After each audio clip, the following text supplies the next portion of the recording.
years. This is a very small set of my collection. My son has appropriated a whole bunch of aircraft, mostly World War II airplanes.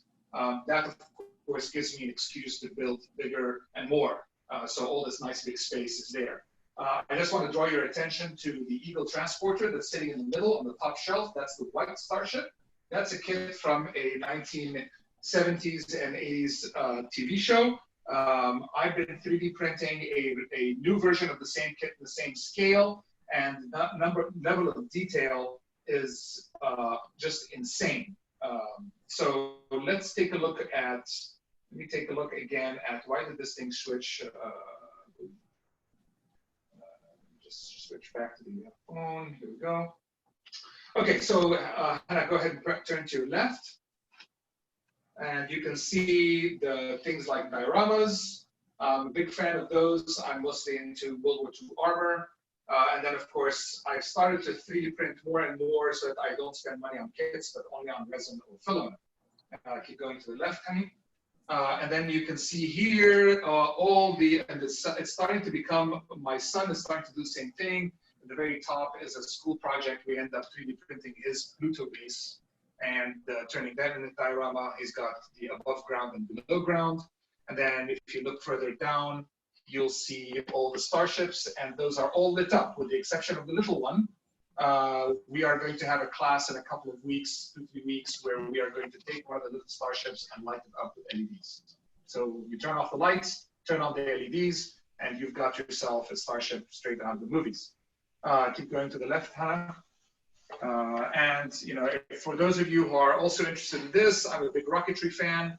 I've so far donated to the Nova Labs rocketry group all of my smaller rockets. I've decided to keep the bigger ones.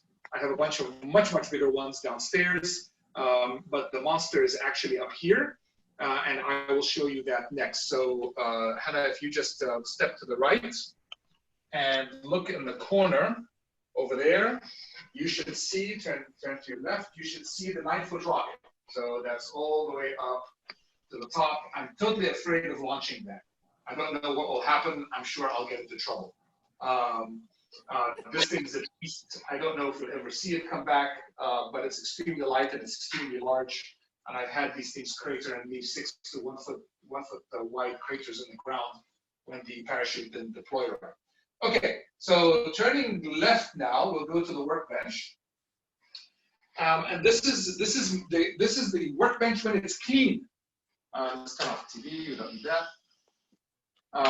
The workbench when it's clean looks like this. Workbench when I'm busy working on something doesn't look anything like this. So if you step forward, Hannah, you'll see some of what I'm working on. You'll see to the left of you, to the left of the image, you'll see a diorama. And that diorama is the starship, the same starship you saw in the case, but I 3D printed a base and I put some joint compound to simulate a lunar landscape. And then after that, I'm going to put some turf, gray turf, to make it look like the moon, because the base is on the moon. And Hannah, if you turn the camera a little bit to the right and then down, you might be able to see a little, sorry, to the left and then down, you might be able to see a little better. So yeah, so you see the spaceship. That's also a 3D printed spaceship, same one as the one behind it, same one as in the case. And then right behind it is the resin printed version of that same spaceship. So go ahead and turn around. And the level of detail is really, really incredible on this. And it's going to be really lots of fun to paint this puppy. It's taking upwards of 2 or 3 days for what you see now, just to print all these parts. Sometimes having to print them more than once. So that's the basics. That's the basic workbench where I'm actually doing stuff. But if you look over to the right, and it's a little table on the right.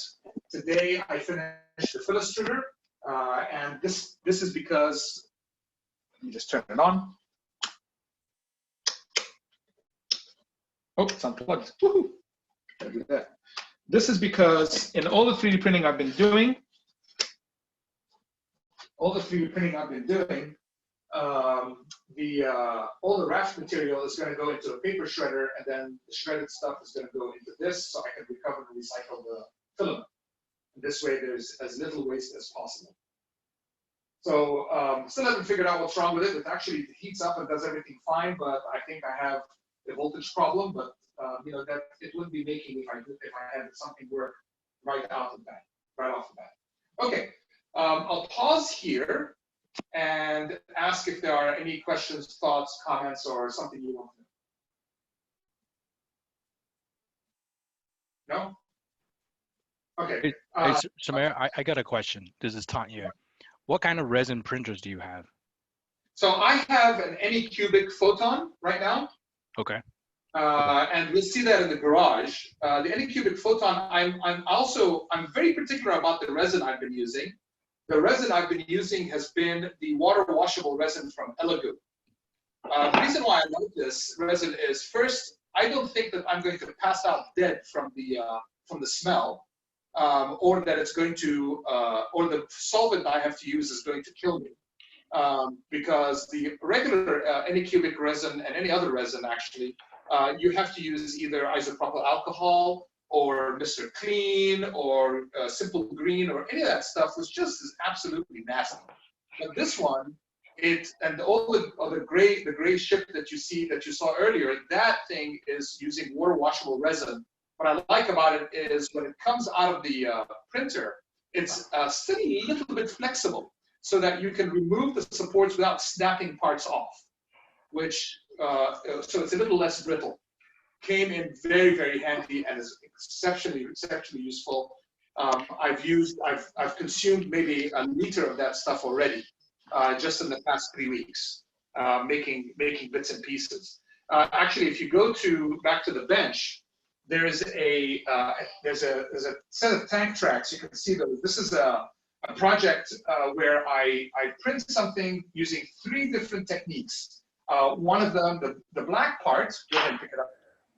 The black part is it's got a track made out of flexible semi-flex. The silver pieces are 3D printed the old-fashioned way, which is FDM. The red pieces are resin printed. So wherever I wanted precision for fitting, I went with resin. Wherever I wanted durability, I went with and some amount of flexibility, I went with the FDM print, which is PLA. And whenever I wanted flexibility, of course, I did the tracks. This thing uses a Tamiya gearbox. It's not something I invented. I found it on Thingiverse, like everything else. And it really looks and works great. Any other questions? The fill extruder, is that a kit? Is that a machine that comes in with a warranty? What's the deal with that? Okay, so it's a kit. I bought this kit years ago. It's just sat there because I couldn't bring myself to go through the complicated wiring that it required. And I just sat there, and then when we started building face shields and CPAP valves and intubator brackets and all of this, I found that I'm generating more and more plastic waste, and I didn't want to keep generating plastic waste. So I decided I was going to build the fill extruder and use it. It's a kit from Fill Extruder. I think its current version is version 2. This one that I have here is version 1.6. It looks pretty crude. The tube or the pipe that's holding everything is nothing more than steel pipe from Home Depot, which comes in the kit. You have this enormous hot end. You have a gigantic geared motor inside. The controller is the most interesting part that's there with all the digital displays. I printed the hopper, and the power supply is out. It looks like it's out of a laptop, and the case is made out of melamine. Everything else is pretty much stock. There's an auger inside the pipe, and the auger is nothing more than a gigantic drill bit. It's like a 1/2-inch drill bit that's in there. And it's going to eat whatever I put in there, plastic-wise. It turns pretty slowly, but it will crunch whatever I throw in there. Thanks. Interesting. Okay. Okay, so the other thing that I have for this is a filler winder, which is the second half of this thing. And what it is as the fill extruder spits out filament, then the winder, I don't have it yet. The winder then has a laser which sees the slack in the filament and then winds the filament onto one of the spare spools that I have. Okay, that being said, we can take just a quick stroll over to the office. So let's go to the office. The office space that you see here, let's turn to the right. You can see I'm starting the next edition of the simulator. And maybe I can continue, guys. That video. We can't hear you, Sammer. I'm planning on taking 2 or 3 LCDs. They can't hear you. They can't hear you. Oh. Okay. That. Sorry. Oop. Here. Okay. So if you look at the yoke over here, the idea behind it is to do a desktop display, but also still make it portable. And right now, I'm trying to decide whether I want 3 monitors up here or whether I want to make LCDs out of dead laptops and make them foldable on top of the simulator panel. You can see right next to it is the G1000 panel sitting on the table. It's on the left-hand side of the yoke, and that's also 3D printed. And I've been experimenting with using resin to make the surfaces absolutely smooth. This is 2 pieces that have been joined together, and the joint is perceptible to the eye, but if I were to paint it, you would not be able to see it at all. So it's pretty effective. Okay, so let's move on and go to the garage unless there are other questions.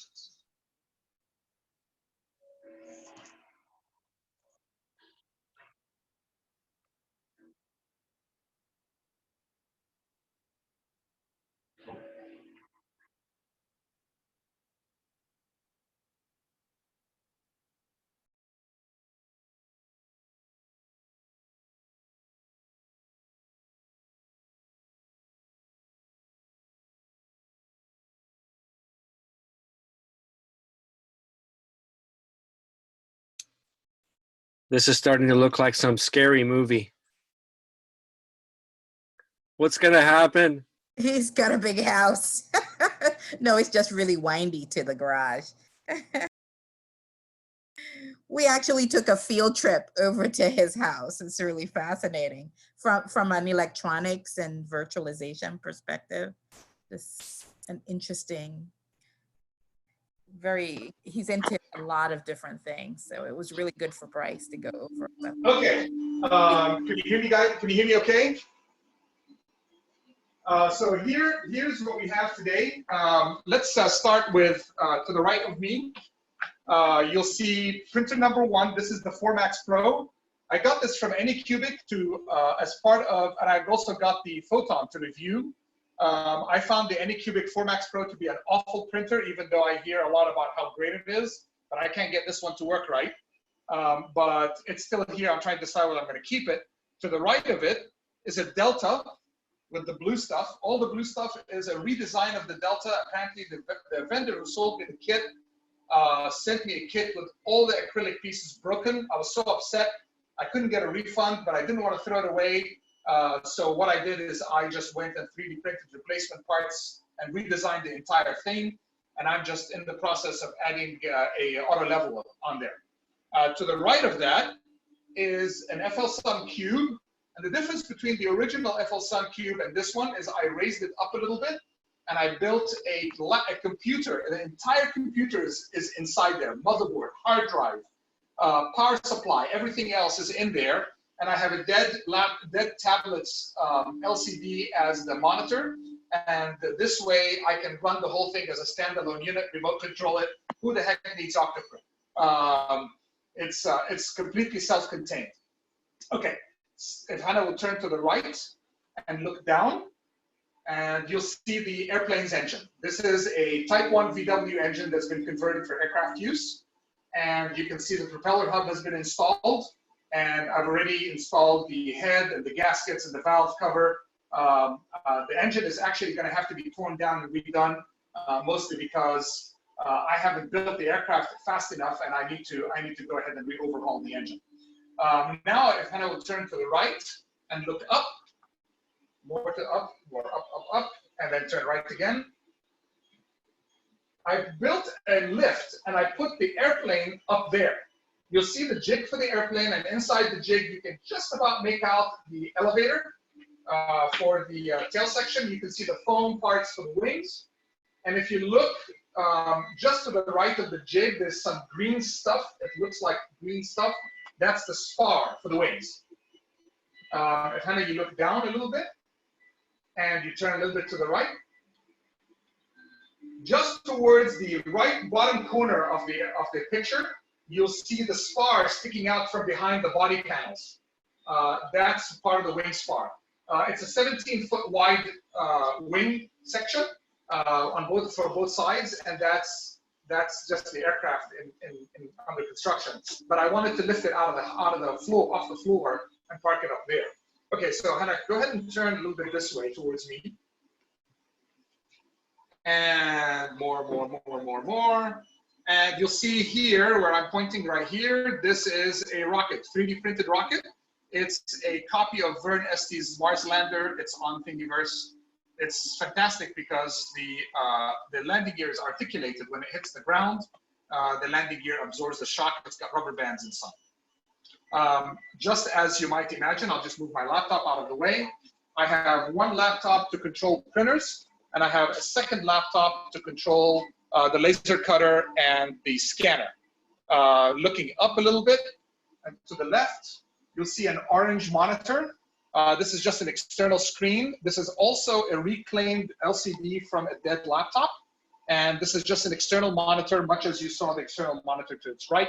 That one is a regular monitor, but this one is a homemade monitor. And I can do lots and lots of these. I keep them. After every time a laptop dies, I tear that thing apart and recycle. Okay, let's rotate a little bit. Let's turn 180 degrees. That's all the way around. And let's step towards the printers. Go ahead and step towards the printers. And here we're fabricating a number of things. The first thing, this is an Ender 3. The Ender 3 is making printer parts because I need to bring more to make more PPE. You can see I've been making some more face shields on request of someone, and I've also made some face masks, the Montana face mask for the Louvre, on request from someone else. I kind of will go around the table. Okay, to the right of the Ender 3, you can see some of the models that have been fabricated either on one printer or another, some in resin, some not, and those are all waiting for paint before they end up in the display case. And then you can also see on the Ender 3, I printed some support parts so I can put the tools on it. If you turn to the left hand, you can see an Alpha-Wise, and the Alpha-Wise is fabricating a coupling because the vacuum that we have, that my wife really likes, the coupler is snapped. The coupler is made out of ABS, and I happen to find a replacement coupler, and I'm printing the replacement coupler because, well, it's unlikely we'll ever find the replacement coupler anywhere. So we just go ahead and printing it. The Alpha-Wise is also running, these things are running nonstop day in, day out. Okay, turning a little bit to the left. The printer parts that we're fabricating are for a hypercube evolution. The vitamins that go inside the hypercube are coming out of the JG Aurora A5. That's the black thing sitting on top of the box. This printer used to be just fine. I tried to sell it. The guy I sold it to managed to destroy it, damage it, whatever. He sent it back to me severely beaten up. I don't know whether it was shipping or not. I thought it was being packed very well, but he didn't want it after all. So its guts are going to go into the hypercube. And you can see the frame of the hypercube right there, sitting on top of the box up there. So now, Hannah, if you turn to the left, all the way around, you're going to see a Delta that's under construction. And you'll also see the Anycubic photon printer. That's the photon printer that I mentioned before.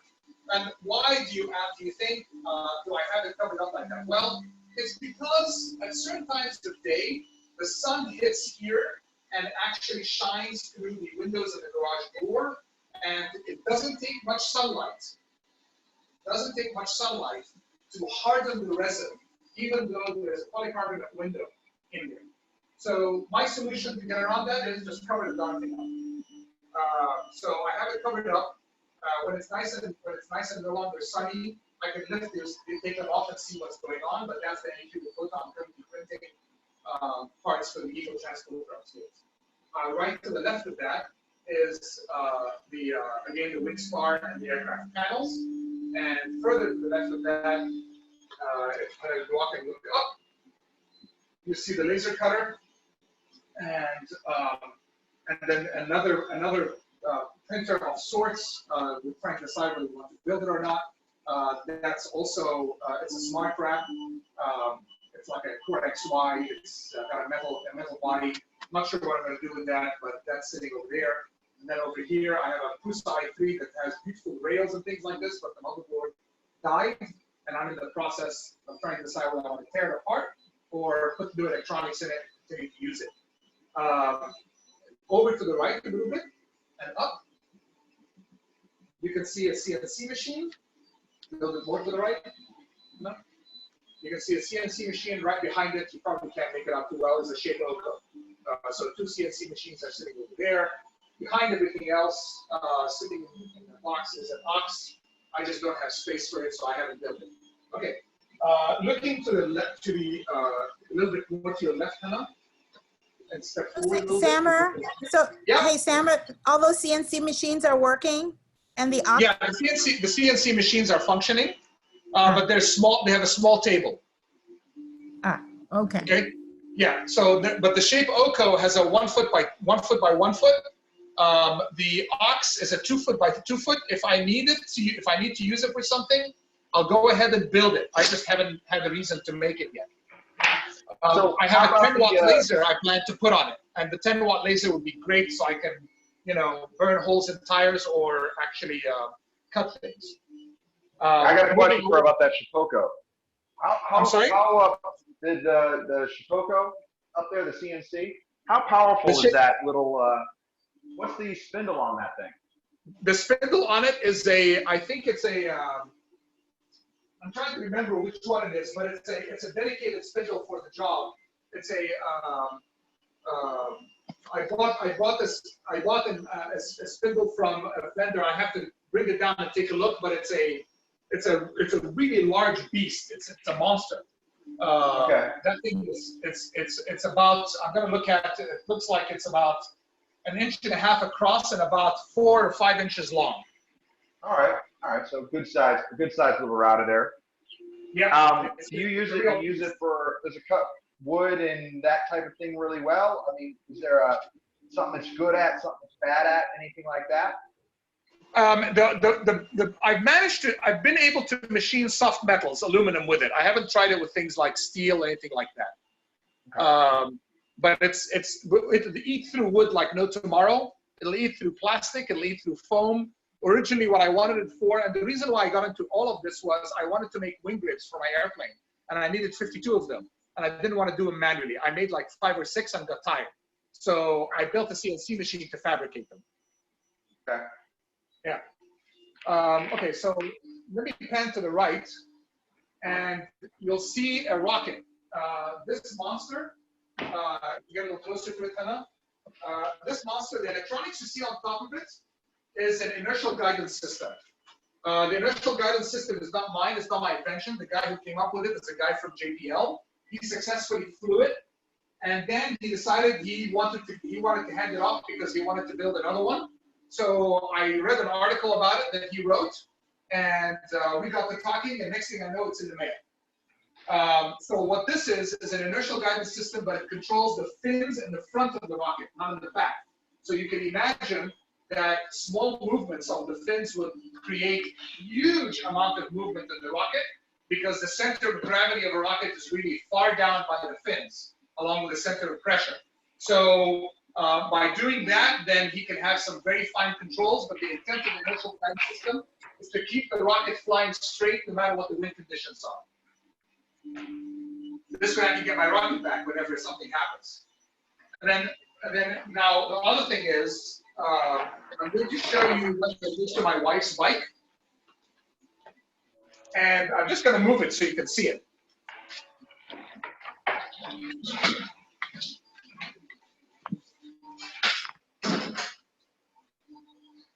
Does anybody remember Snowmageddon? Mm-hmm. So Well, turn my wife's bike. Yeah, turn my wife's bike into a snowmobile. She wasn't very happy, and at this point, I actually have to get rid of the K-track system that it came with, that I put on it. But it works remarkably well. It's just you need to be in super shape to use the ski in the front because it hydroplanes above the snow when you start riding. Otherwise, you sink. So once you start moving, it hydroplanes above the snow. But any other time, I would probably remove the ski and just keep the front wheel. And it works remarkably well. And right behind it, towards the wall, is an FT5. This is a 500 by 500 millimeter by 500 millimeter build volume printer. Halfway through the build, the vendor decided that, oh, we're going to replace all the melamine parts with metal parts. So I stopped the build and said, send me all that stuff, and only recently that finally arrived. So that's next. And that was the intent. The reason why I wanted to build that is I wanted my own autonomous R2-D2. And I needed something big enough to build it with. But I'm not so sure now. But nonetheless, it's a great printer to have. Okay, I'll pause here and for any questions, thoughts, comments. Yeah, so Samer, how many printers do you have? Okay, so let's count. Okay, so we have, I think I have 10. 1, 2, 3, 4, 5, 6, 7, 8, 9. I have 9, and the Delta upstairs is 10. That's impressive. Now, 5 of them are operational. The other 5 are in various states of either assembly or disassembly. Generally speaking, I keep 2 or 3 printers in boxes so that when one printer dies, rather than spend a long amount of time bringing it online, I'll assemble a brand new one and then take the dead one offline so I can work on it at my leisure without losing any kind of momentum. So as soon as a printer starts to indicate that it's dying, then I start building its replacement. By the time it dies, the replacement is ready, and then we retire that printer. Sometimes I don't even bother repairing it. I just go ahead and tear it apart and recycle its parts for the next one. And breaking them down by type, you've got like 2 resin printers? And I have 1 resin printer, but I have 2 deltas, okay. and all the rest are Cartesians. Okay. What's the advantage of the deltas? I would love, yeah, the 1 delta is over here, all the way at the end, and the other delta was back at the office upstairs. And this delta over here, I'm sorry, it's down here. There's 2 deltas. This one, the blue one, and the one back there. And what is the delta useful for? I really have not tried those. So deltas, the thing I like about deltas is that they're super, super fast. They work much, much faster. They use a different coordinate system, right? X, Y, and Z is Cartesian. Deltas use an angle and Z. So vertical adjustment and an angle. It's a pick and place machine. What's really nice about deltas is they're very, very fast. What's really not so nice about deltas is they're really, really small. I'd have to build a really large delta to get and use up an enormous amount of desk space just to be able to do what I can do with a Cartesian printer. So, you know, they're great. They're very effective. I mean, the other thing I can do with a delta that the Cartesian doesn't do for me as well is I can print very tall things. You know, like in my case, like R2's leg, you know, without worrying about whether it's going to warp or not. By laying it flat, I can print it straight up, you know. So the whole idea behind printing with deltas is to print tall things and print them quick. So that's why it's there. Cool. Any other questions?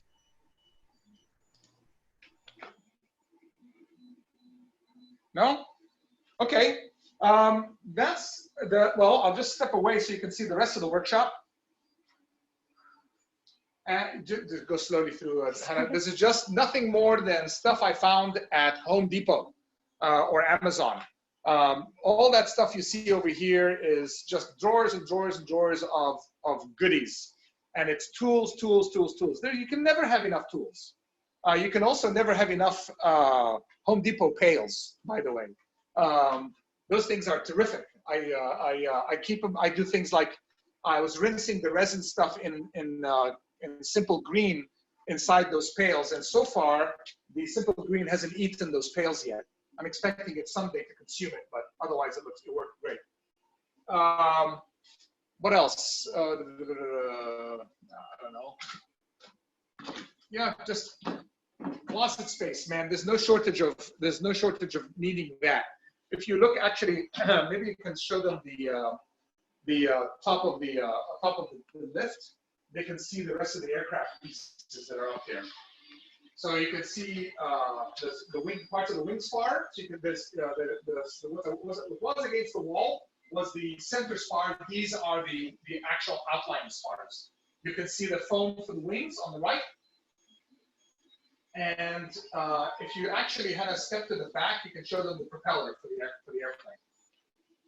It's right next to the rocket. It's inside this box. That's the prop. The prop is specifically designed to go on the engine that I have, which is again a Type 1 VW.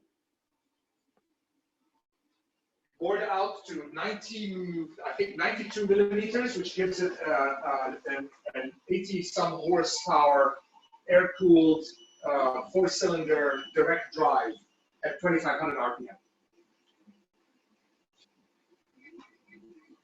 Anything else you got that you want to know about? I think that's about it. This is the shop. When the shop is not working, the cars are in here. So I moved my wife's car out, but for the past couple of months, I've been doing nothing but printing, so my car is sitting outside. Slow down when it's actually busy. Okay, what else have I got? I've got nothing else. I'll turn around. Looks like you're looking at my back. Sorry. That's all I've got. If there's no other questions. Do you need any sort of climate control with that many machines / filament, et cetera, et cetera? Do you need any climate control to stay out there in, say, the winter or late summer or anything like that, or do you just rock it? No, there's no climate control at all in here. The reason why the printers are banished here is first because of noise, which I can resolve fairly easily by replacing the drivers. But the second was because of smell. At one point, I was printing with ABS before I moved to PLA, and the smell was just awful. And so the printers were all banished to the garage and never came back. So and that's fine. But what that means is that I can use up my workbench to put all the printers in here. But I do have problems during the winter where the heat, the temperature, if it drops really badly, I have problems trying to keep the temperature steady. So I've fabricated an enclosure, but it's over there, but I haven't really done anything with it yet. It doesn't really fit any of the larger printers, and that's kind of why I like the Anycubic, the Formax Pro, because the Formax Pro has the enclosure all built together, but unfortunately it's a substandard printer compared to some of its cousins. So I don't know what I'm going to do with that, but ideally I would rather enclose the printers. This is why I'm moving more and more to cube printers, because I can put walls around them, around their structure, and keep all the heat inside. Unfortunately, I'm not always successful, but so far with the FL Sun and the FT5, that's next.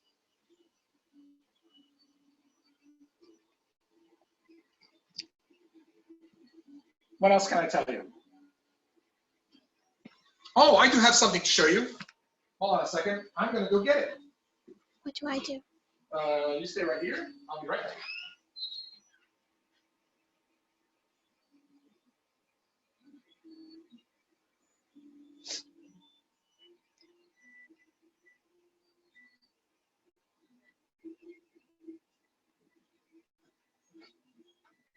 This is the part of the like the dinner party where the host leaves for a bit and everybody's like confused at what's going on. Dad, I'm gonna need to do something whenever I have emotions. All right, here, for your amusement, is the next version of the flight simulator. This is a panel made out of melamine. It's covered with a laminate that makes it look like carbon fiber. The LCD on the left is also something that I harvested from a laptop. All the other LCDs came from online eBay and so on and so forth. But essentially, you've got something to display your instruments on, something for GPS NavCom, a secondary GPS NavCom, 2 auxiliary instruments, a whole bunch of switches, and look, I've got a simulator. I'll just show you the back. Still a work in progress. Very slow work in progress. As you can tell, I'm not the sort that likes to just have one project going on. This one, the reason why I'm building this is I sold my other one, and with us being grounded, I don't get to fly. So I really need to get this thing done. I'm hoping to get this done in the next couple of weeks. This guy is also the prototype for about 6 of them that I need to make for a nonprofit organization, which is holding a summer camp. And the idea is that they're going to have a bunch of kids come and be in a flight simulation environment. And then I was going to sit there and be air traffic control for them. And we're going to fly a bunch of missions.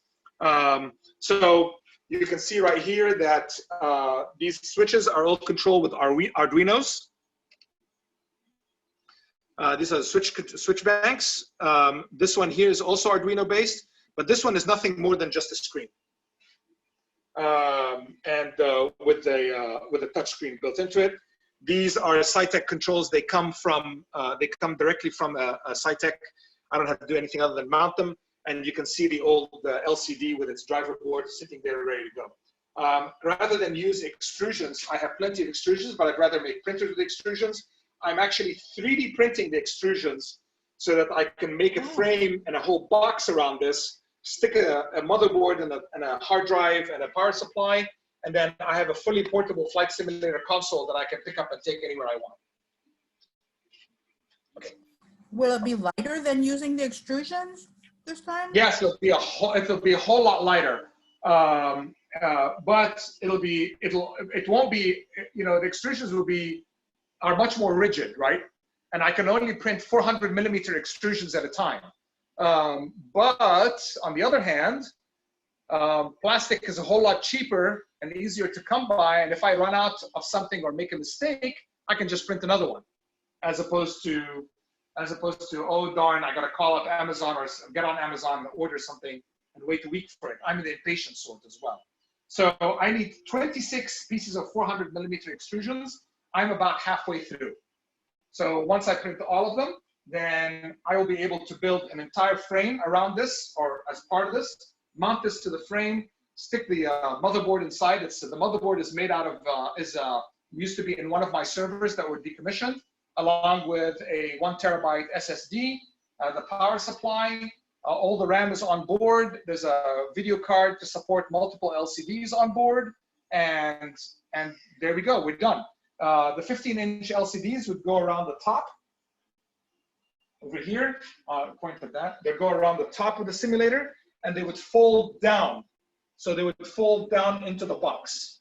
And this way, the only thing that's physically separate from the panel would be the control yoke and the pedals. But everything else would be completely self-contained. I can just pick up the box and put it in the back of my car and go fly the simulator anywhere I can find a power point. Or take it to Maker Faire. So I mean, you saw the one that I brought to Maker Faire was actually not for the simulator had already been built, but it was actually designed as a chapter for the book that we published in January. The book is one of the chapters was on structures, and I needed something to talk about, static structures. And I could have gone ahead and just said, oh, here's some sketches and some drawings and some little things. but I decided it was way, way better to just actually build a really big static structure and show different joints, different reinforcement types, different whatever. And so I built the entire simulator frame around the simulator panel, along with seats and I've stuck the computer in there, and it attracted the attention of the flight school, and I sold it to my flight school. So how many is this one? This is your fourth one? This is number 4. Number 1 through 3, we're all using the same materials. I recycled them one way or the other, but this one is a complete build, number 4. Number 5 will be one that has much fewer instruments. It will have the 2 G1000s, and then it'll have 1 radio and some switch panels, and that's it, because more and more people are moving to electronics and less analog displays. And those things now have fewer buttons and they're more touchscreen. Although if you've been flying in bumpy weather, I can guarantee you touchscreen is your enemy. But nobody seems to believe that. I know that when I'm flying around in a small aircraft and it's bumpy as all heck, my touching the screen, I'm guaranteed to push the wrong thing on the screen. So I prefer knobs and buttons, but I'm old-fashioned that way. Number 4 will be number 5, I'm sorry, is that one. Number 6 will be a dedicated helicopter only panel. What I didn't show you upstairs was I was working on, I started working last year on on the instrumentation, on the controls for a helicopter, which is the yoke and the collective. And I'm 3D printing all of that. It's a slow process because I'm not convinced that it's going to work and take the sort of beating that I'm going to give it. But I'm using a helicopter collective that looks like the one from a Huey UH-1. That's the helicopter that was very popularized by the Vietnam War. So it's a collective that has an awful lot of buttons and a joystick on it. And the throttle control is right there as well. And then I've pretty much built that. I just haven't wired it up. And then from there, the panel will have just a couple of instruments, and then it'll run on the same computer that I have upstairs. That's my current flight simulator. And I'll just keep switching from one panel to another, just unplug and replug. And then when I'm done with all of those, that's the end of the panels. And we're going to try and go to VR. Hopefully by then they will have done something about tactile feel for VR type panel, the VR type flight sims.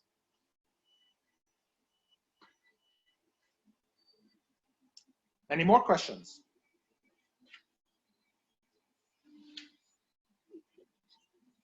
Gone. Okay, well, thanks for joining me for this little tour. Really it was nice to show you some of this stuff. And I look forward to seeing yours whenever you're up. And then maybe we can, and if there's any other questions or anything you want to know about or know more about, by all means, send me an email or give me a Slack.